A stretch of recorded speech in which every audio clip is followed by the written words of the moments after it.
Shalom. The table I'd like to show you today is about Mount Sinai, which is where Yahuah made his covenant with the Israelites after he redeemed them from Egypt. So in the red here we have Mount Sinai, and then just over to the left we have the covenant. And they're both the exact same skip of 3,136. This whole table is found within Genesis and Exodus. Another name for this mountain, Mount Sinai, is Mount Horeb, and many people believe it is located in Arabia, which is confirmed by the Apostle Paul in Galatians 4, verse 25. In 1 Kings 19, we read that Elijah went to this mountain, and this is where he heard Yahuah's still small voice. This location in Arabia has even become a tourist destination in recent years. So Horeb is here in this red with the black lettering. In Arabia is here, starting with the bet, Ayin Resh Bet. Elijah is here in this blue coloring. And tourist is right up at the top, going down. The creator of life was motivated by love to make a covenant with his newly redeemed Hebrew people, who had their encampment at the base of the mountain while Moses went up to receive the heavenly revelations. Creator is here, starting with this red letter, going up, and life is here, again starting with the red letter, going up. What's interesting is the letters that they start with are the letters in the word Horeb. And love, Yahuah is love. And here it is in the pink, crossing over covenant. It was a covenant of love. Hebrew is way over here, crossing over in Arabia. Hebrew going up. Encampment is down here at the bottom in this mauve color, going up. Heavenly is in the pink, going across to the right. And we also have the word heaven or heavens here in this light teal color. Might be hard for you to read that. Shemim. And again, all the words that are going vertical like this are the same skip as our access term, Mount Sinai. From below, the Hebrews could see the fire and smoke on top of the mountain. It was a frightening experience for them, and they were filled with fear and awe. It was indeed a holy experience for all involved. We have fire here in this orange color, going to the left, and then 2 lines above it, we have the word smoking, going again across to the left. So it's interesting, smoke goes above a fire, and that's the way it is in this table. The word frightening is here in this orange lettering, going to the right. And fear and awe here, starting with the mem, going up. Holy is just over to the right. Kadosh, going down. Moses was given instructions and lessons for the people. He wrote these quotations from Yahuah, which would be incorporated into the text of the Torah. These revelations given to him revealed the love, care, and intelligence of Yahuah. So we have instruction here in this pink lettering going up. Lesson or tutorial is here in this pink lettering going down. Quotation is here in the mauve. Twice we have the word text, or it can refer to book. And here it is going up. And then again, it's over on the right-hand side, going diagonal. The Torah is here in this brown lettering, and it's crossing over Mount Sinai. Intelligence is here in this blue going down. In subsequent years, scribes who were making copies of the Torah were very meticulous about copying the wording and spelling precisely, without error. The word scribe is in this black lettering going up diagonal. Wording is in the burgundy, crossing over the access term and sharing the yod. And spelling is in this dark green color going up diagonal. When Moses came down with the 10 Commandments, the Hebrew people, in one accord, agreed to the terms of the covenant. And this comes from Exodus 19, verse 8.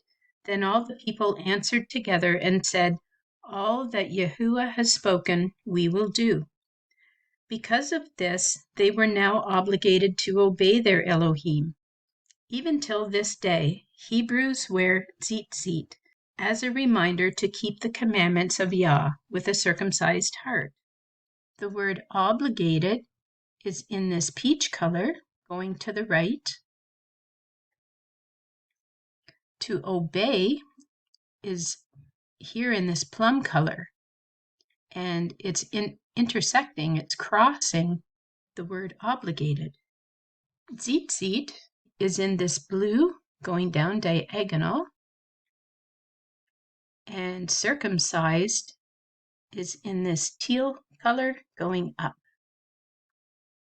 Yahuah was bequeathing to them his words, his presence, and soon they would receive the inheritance of the land promised to Abraham. Over here on the left-hand side, we have the two words bequest or inheritance and bequeathing. So bequest starts with the yod and goes up in the light green. And then bequeathing or to inherit is going down diagonal. Israel was called Yahuah's firstborn son, who survived the last plague in Egypt, which was the death of the firstborn. Here we have firstborn. It actually says my firstborn. And it shows up in a couple of the verses that are in this matrix. This verse here is from Exodus chapter 4, verses 22 and 23. And here's where it has firstborn here in the red and here in the red. And it says, "Then you shall say to Pharaoh, thus says Yahuah, Israel is my son, my firstborn. So I say to you, let my son go that he may serve me. But if you refuse to let him go, indeed I will kill your firstborn." And then down a few rows, we have another verse, and as you can see, firstborn is 3 times in this verse, and it's from Exodus 12, verse 29. "And it came to pass at midnight that Yahuah struck all the firstborn in the land of Egypt, from the firstborn of Pharaoh who sat on his throne to the firstborn of the captive who was in the dungeon, and all the firstborn of livestock." Now down here where it is same skip as the access term, it says my firstborn, and connected to it is Yeshua. So Yeshua is Yahuah's firstborn son, as is Egypt. Yeshua is our great high priest and the prophet that was foretold by Moses in Deuteronomy 18:18, where it says, "I will raise up for them a prophet like you from among their brethren, and will put my words in his mouth, and he shall speak to them all that I command him." We have the word priest here in this green going up, and then just a little to the right, we have prophet going up. The law and the commandments reveal what sin is. The Apostle Paul says in Romans 7, verse 7, that he would not have known sin except through the law. 1 John 3, verse 4 tells us clearly what sin is. It is transgression of the law.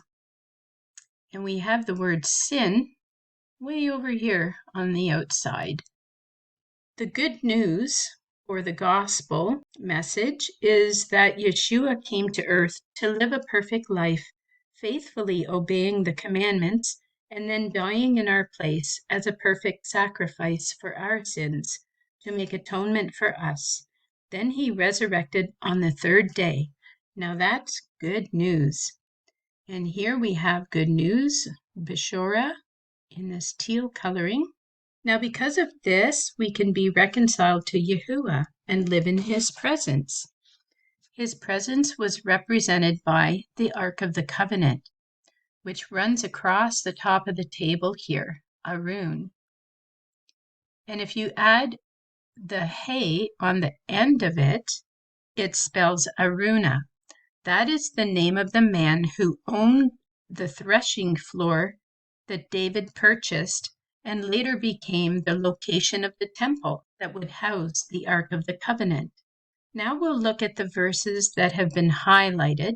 Two of the passages talk about the Sabbath, the fourth commandment, which many people are having a renewed interest in and appreciation of in these last days. This row here is from Exodus 23, verse 12, and it says, 6 days you shall do your work, and on the seventh day you shall rest. This bottom row is from Exodus 34, verses 21 and 22, and it says, 6 days you shall work, but on the seventh day you shall rest. In plowing time and in harvest you shall rest. And you shall observe the Feast of Weeks, of the first fruits of wheat harvest, and the Feast of Ingathering at the year's end. And this middle verse here that's been highlighted talks about the ephod that Aaron wore. Some people liken Bible codes to a modern-day ephod through which Yahuah is speaking to us. And that concludes our presentation for today. Thank you for taking the time to watch. Shalom.